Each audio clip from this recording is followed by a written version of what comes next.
无论是尼姑还是和尚，闭关修行时似乎抛却了尘世过去，专注于佛教和修行。这种专注源于他们对于超越世俗欲望的渴望，但在科学的观点下，即便他们改变了身份，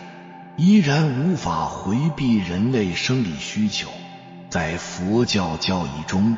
成为和尚意味着需要遵守包括戒色在内的若干戒律。戒色指的是避免性行为和欲望，以达到精神的纯净和解脱。然而，和尚作为普通人，同样拥有和其他人一样的生理需求。这种生理上的天性与佛教戒律之间的矛盾，使得和尚们在处理个人欲望时面临挑战。尽管寺庙管理相当严格，要求出家人隔断七情六欲，但这并非能够彻底消除生理需求。人类在一定年龄段都有生理需求，而无法彻底控制这些需求。在古代，尼姑和和尚面对这一现实，通过一些间接的方式来解决。古典书籍中记载，一些尼姑庵设有接待和尚的房间，虽然这些行为并非公开，但在管理者眼里，多半被睁一只眼闭一只眼。例如，《鬼星杂识》中的记载提到了尼战的存在，这表明当时的一些寺庙和尼姑庵为了应对和尚的生理需求而做出了特殊安排。这种安排虽然在表面上违背了佛教戒律，但实际上反映了古代社会对宗教人士人性化需求的一种理解和容忍。除此之外，唐朝的一些著名故事，如李世民的女儿高阳公主与和尚辩机的故事，武则天与冯小宝的关系等，这些故事都反映了唐朝时期社会对于和尚生理需求的态度和处理方式。这些故事虽然在当今看来可能颇具争议，但在当时的社会文化背景下，可能被视为一种现实的选择。尽管我们是尼姑和和尚为超然世外的高人，但在古代历史上，他们同样陷入尘世纷扰。明朝时期，尼姑淫乱事件引发了朱元璋的极度愤怒，他下令全国尼姑还俗嫁人。毕竟大家也都是人，不是神仙。一般来说，当时的和尚为了解决生理需求，并不会和外界的人发生关系，他们通常也会找尼姑。这样做是因为和尚一般很少接触到外界的女人，再说和外界的女人发生关系，搞不好就会身败名裂，而和尼姑在一起就不一样了，他们可以说是同病相怜，因此彼此心照不宣，不用担心泄露秘密。在南宋时的临安，有一座寺庙中发生了一段和尚和尼姑之间的幽会，展现了修行者在世俗间无法抹去的人性需求。尼姑庵内时常有和尚造访，他们白天讨论佛法，夜晚则同床共枕。尽管尼姑们并未排斥这些和尚，但是为了保护他们的隐秘，尼姑们格外小心，特意整理出一间房间专门接待这些和尚。虽然这段隐秘关系是心照不宣的，但被外人撞见可能会引起很大麻烦。在宋朝，为更好地管理社会，统治者推崇佛教，尽管当时盛行程朱理学，注重孝道，要想出家成为和尚，需要得到父母的同意，这导致很多和尚可以娶妻生子，与常人并无二异。女子嫁给和尚在当时并不罕见，和尚通常外貌端庄，至少不会令人反感，而且和尚还能享受相对较高的待遇，这使得这样的婚姻选择在当时颇受欢迎。没有最过分，只有更天理不容的。在元朝时期，和尚的声望可谓达到了高峰时期。和尚不仅可以跟普通女子结婚生子，还时常与后宫妃子勾搭一起，甚至有的刚进宫的妃子还没被皇帝临幸，就先和和尚睡过了。后来还出了一个前无古人后无来者的奇葩规矩，凡是女子到了一定年龄，在出嫁前必须先让喇嘛睡过，俗称开红，事情过后才能回家嫁人。直到明清时期，对和尚的管理渐渐变严，不再允许他们娶妻生子。尽管现今并没有规定和尚不能结婚，然而若和尚娶妻生子，是否还能被称之为真正的和尚？或许只是打着出家的旗号，欺瞒众生而已。话说宋朝的时候，有一位禅师大彻大悟，通晓佛法，在一座寺庙里担任主持，很多人慕名而来，拜在禅师门下学习佛法。虽说佛学博大精深，佛祖有教无类，只有一心向佛，都可以皈依佛家，但林子大了，什么鸟都有。禅师门下弟子鱼龙混杂，难免会混进一些作奸犯科之徒，其中就有这么一个奇葩的花和尚。花和尚法号湛元，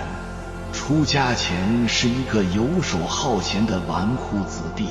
因为种种原因被逼出家当了和尚。所谓近朱者赤，近墨者黑。湛元和尚出家前和狐朋狗友整日花天酒地，染上了一身恶习，即便当了和尚也是红尘未了，时常深更半夜趁着众人熟睡，偷偷翻墙出去，和那些狐朋狗友们继续玩耍，出入烟花风尘之地，极大地玷污了佛门形象。天下没有不透风的墙，湛元和尚自以为做得很隐秘，但这些丑事还是传到了寺庙里。其他和尚听说湛元在外喝酒吃肉，破了色戒，都非常气愤，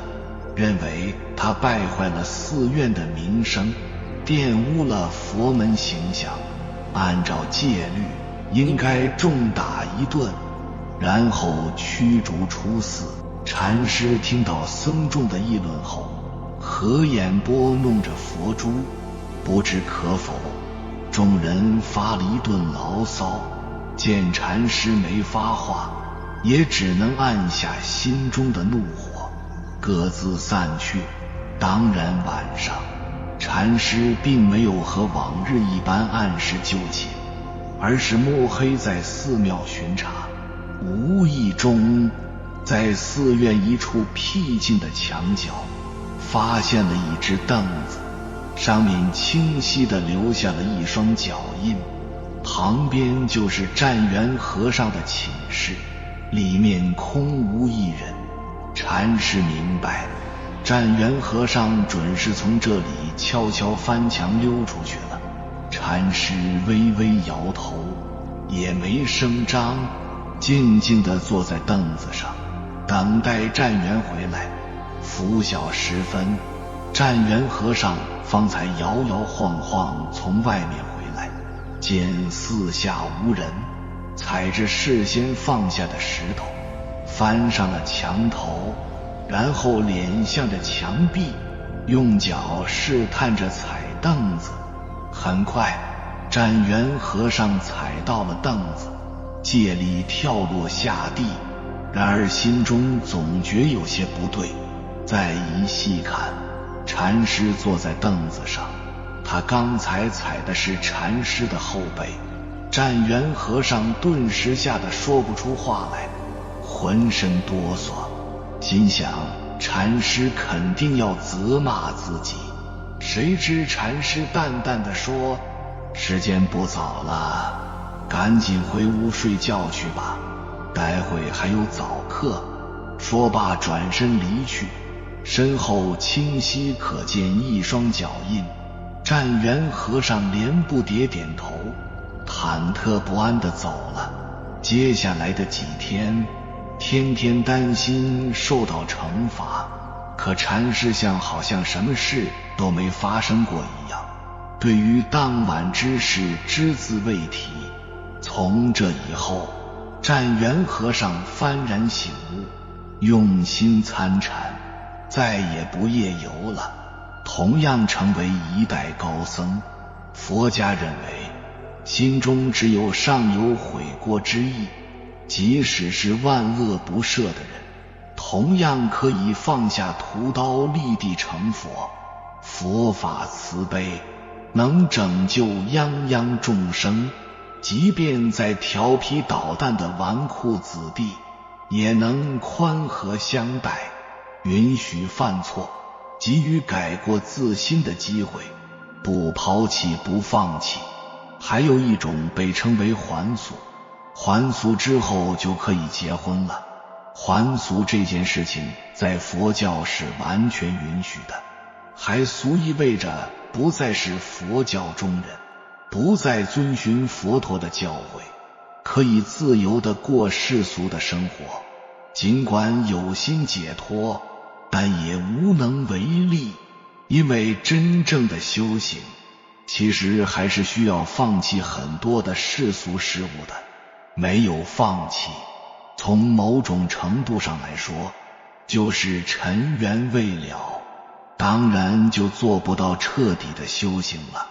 那么修道者应当如何看待夫妻生活呢？很多修道学佛者在修行过程中，家庭、婚姻出现了很多问题，主要的原因是因为这些修行者恪守着佛道的某些观念，不过性生活，或者压抑着性欲，在与天然的性欲对抗中，伤害到了配偶。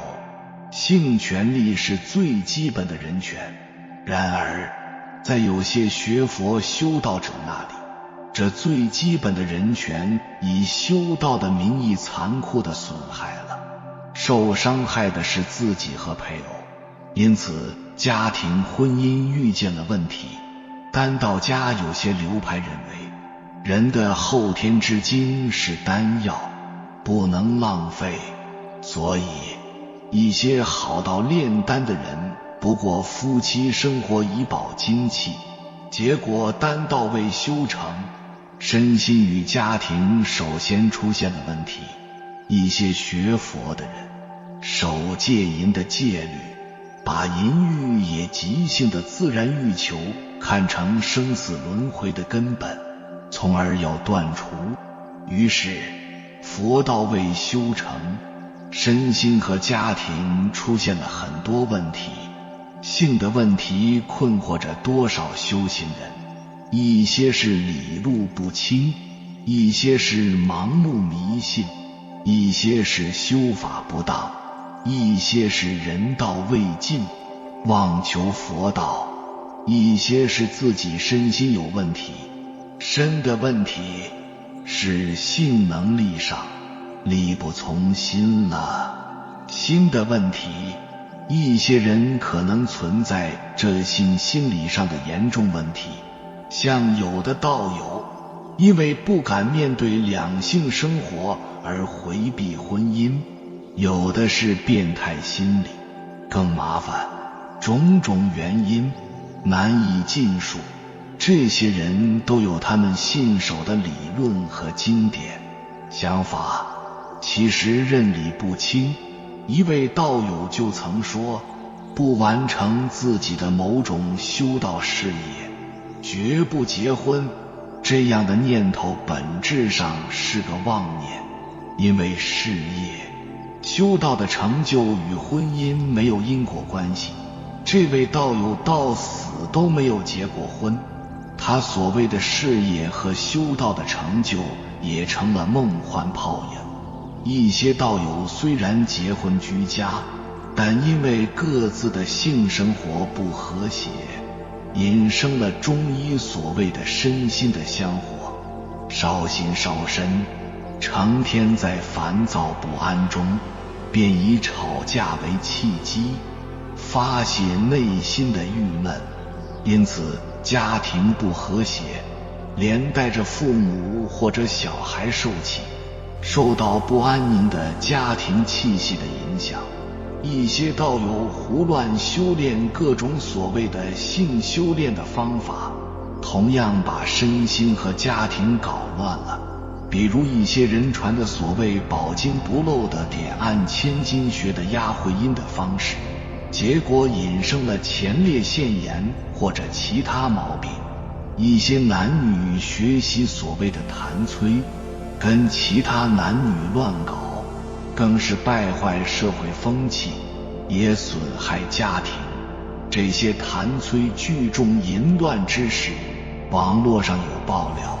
也被公安部门打击。一些人函授某些骗子编造的阴阳双修的丹法，结果气脉大乱，心性大乱。生活中，此等因为不愿意好好过夫妻生活而给家庭带来矛盾的事情很多，很多人理路不清，自惑惑人。我们就谈谈相关的理。先从丹道说，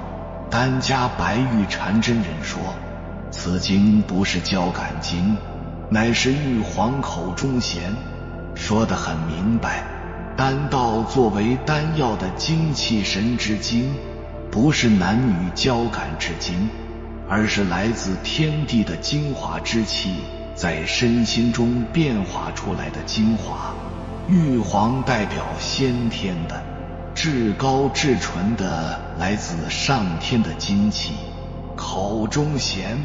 指的是此气在炼丹者身心中有形有质的层面的变化。比如真正升起丹气，必然口中会有金津玉液，甘露升起。张伯端在《金丹400字序》里说，不此神气经者，与天地同其根，与万物同其源。很多想保生理之精而炼丹的人，理路上错了。古人知道后天之精与先天之精的关系，后天之精也是先天精气的转化，所以过度的性生活往往会使身心能量受到影响，产生健康与疾病，这样会影响到修行。但古人以及今人都发现一个道理，成熟的男女如果长期没有性生活，照样会损害健康，会带来更严重的生理与心理问题。而和谐的性生活有助于健康长寿，有助于通经脉、活气血。男性的很多男科疾病，女性的很多妇科疾病、乳腺疾病，都与性生活的缺失或者不和谐有关。气血不通，身心成疾。一些女性在家里经常有无名之火，大多与性生活不和谐有关。中医所谓的香火内扰即是，古人早就有阴阳不交、伤人之言。这个观念在先秦时代就很流行，这在今天已经是科学上的定论。现代人早已开始关注你幸福吗的问题。一些女性的心理疾病，如精神分裂症，与性生活的压抑有关。曾经一位道友的姐姐因抑郁症自杀，我说肯定夫妻感情不好，常年没有夫妻生活。道友说他姐和姐夫分居很多年了，姐姐因为婚姻不好而修炼，结果出偏而自杀。很多人并不了解，丹道家解决人性深处的性欲的问题，是通过炼己吃心和真阳之气来转化色身而达到的。这两者相辅相成，绝不是回避与压抑。回避与压抑反倒给修道者的身心带来更严重的毛病。很多男士有自慰的习惯，一些修道者虽名修道，但因为性的问题没有从根本上解决，依然靠自慰来发泄性欲，这样对身心能量的消耗比夫妻生活所消耗的更大，主要是孤阳不生。自慰虽然带来了性快感，但因为没有异性的参与，反而使性欲和性压抑变得更严重，更加难以解脱。夫妻生活和谐，预兆着身心精气神的和谐。夫妻是一对阴阳，夫妻关系和谐，体内的神气的阴阳才会和谐。只有神气的阴阳和谐，才可能炼丹成功。悟真篇里说，此般之宝家家有，自是愚迷时不全。炼丹离不开阴阳，也不会远离夫妻人伦之道。丹家说，先进人道，后修仙道，不废人伦。张伯端在《悟真篇》这部伟大究竟的丹道根本著作里，批判了那些不过性生活而想成道者的错误，是修妻慢且阴阳隔，总与金丹是不同。夫妻阴阳不交，则阴阳相隔，与真正的丹道是不同的，甚至是不通的。身心的精气本身是生灭法，生生灭灭，不可能凝固在身体里。丹家正是借助这生灭的化机来转化色身，净化心灵，而达到心神本体与道本体的合一。所谓天人合一，人天合一，从而从道本体不断获得能量而转化色身精神，直到与道合真。那个能量不是肉体上能长久储存的，也储存不了，因为这能量本身在生灭变化中。丹家借助了道的玄牝生化机制来促进身心的生化变化，这是丹道的奥秘。很多人的失误就是太执着于色身以及色身上的精气，这本身会形成坚固的身茧，成为解脱的障碍。丹家真正要化解性欲的诱惑，绝不是压抑，而是心性的修持与气脉的修炼。心性的修持能从本性里认识性问题而没有执着，气脉的修炼则是一旦真阳之火从生命里发动，那来自天人合一的伟大能量就会在心性修持境界的配合下，自然转化性的愿望。一是身心的阴阳二气氤氲变化所带来的悦感，快感超越了男女性快感，人自然不会再依恋色身上的男女性快感。金丹400自序，所谓那种气脉的大乐胜过夫妇之欢和。其二是气脉之真阳之火升起后，自然会转化色身，转化心识。人的肉体为阴，经真阳之火的冶炼，阴气阴质皆炼化成先天之气，成为所谓的纯阳之体。人性里的性欲自然就断除了，化尽了，这才是真正的修炼之路。前人有绝云：真火能融红尘念，真经能将万欲超。这样的道果一得永的，而这之中心性的修炼非常重要。心性是水，真阳之气是火，达到水火既济，自然身心健康，性定玉平。再进一步修炼，变化气质，脱胎换骨，人的性欲自然就转化了。这是丹道家的秘密。在学佛而言，令人生死轮回的是无明，不是性生活。对于真正心灵解脱自在者，即便有夫妻生活也不会影响解脱，因为其心于任何乐受和欲望不住，不贪。像《楞严经》里所说，于横尘时味同嚼蜡，性的乐趣已经转化了，不再因为性事而引生身心对快感的执着急住，心不住于快感，也就不会被性欲牵引。像《维摩经》里说的，维摩诘居士有妻妾，但依然犯行清净。历代很多大居士皆如此，有妻，有儿女，有子孙，有成就，有功德，有道果。曾经有一位佛学家对某位大居士的修行不以为然，说这位大居士修行不好，原因是他结婚生子了。其实在背后诟病这位大居士的佛学家，他也结婚了。再往远推，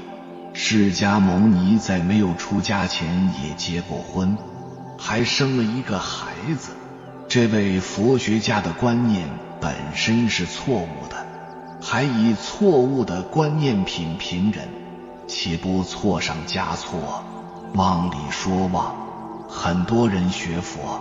误解佛法，造成对自己和他人的伤害。你即便不结婚，不过性生活，一辈子保持童男童女般的童身，守身，如果不开悟，不正知实相，依然是生死凡夫，依然不会正果。肉身一死，你所谓的守身的意义也就随着灭亡。何况那个守身，即便守住了，你的心能守住吗？你的梦境能守住吗？即便你的行为和意识里没有任何性的意念，那也不能得到。因为得到在正见、功德、定慧、清净心、慈悲心，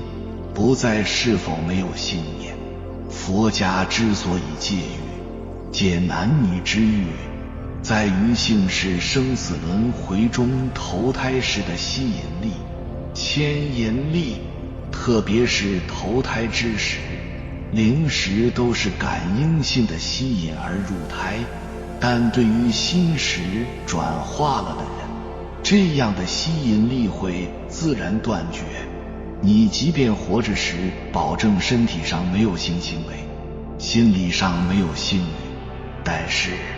你保证不了中阴身不被性的能量所吸引而再次投胎。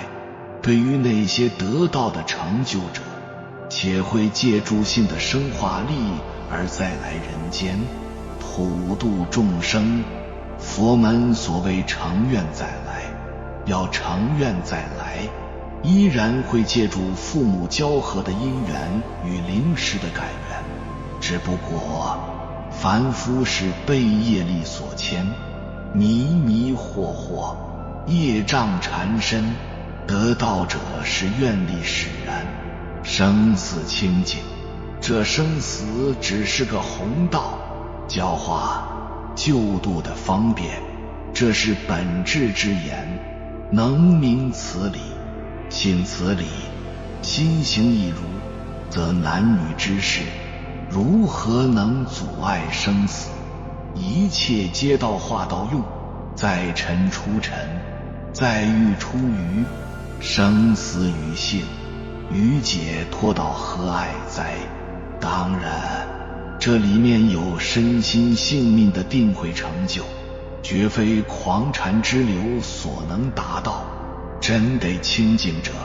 ，80心田里的性欲的种子都被净化了，习气也自然就清净了。成愿再来者，随缘生化，那个得道者的清净种子会在愿力作用下随缘现其因化身，历代很多大成就者就如此。还要提一下，一些女士学佛，追随男性老师，日久生情，会生出对老师的倾向，是男女之情，爱情之情。本来为了修道求解脱，结果自己连老师都要拉到轮回之中去，很多人就陷到这种情愫中。这需要学佛修道的女士高度警惕，三省吾身才行。从细微的心念里去反省，要转化因为异性相吸所引生的男女情愫，生出清净心和菩提心，这才是最重要的。过去现在一些气功师门下经常有师生恋引发的问题。过去有2位气功师，就是因为师生恋而和解发妻离婚。那些师生恋都是女弟子动心，死缠烂打的追求老师，定慧不足的老师顺水推舟，结果木已成舟，只好和结发妻子离婚，由此也引生了很多矛盾。这些事情传到江湖上，一度成了笑谈。现在一些出家人也面临着如此考验，做学生的，做弟子的，做居士的，先管好自己的心性。俗话说，宁拆十座庙，也不破坏一个修道人的道心。三思之，人性都有弱点，尽量不要激发这弱点，更不要扩大这弱点。有缘人，感谢你看到最后。如果今天的影片对你有所帮助，请按个赞给我响应，回复一句修行有道，愿你心灵成明，行稳致远。还没有订阅频道的，请点击右侧的订阅按钮，与我们建立更深的连接，随缘加入会员，与同频之人共修福报，随喜转发，传播善知识，功德无量。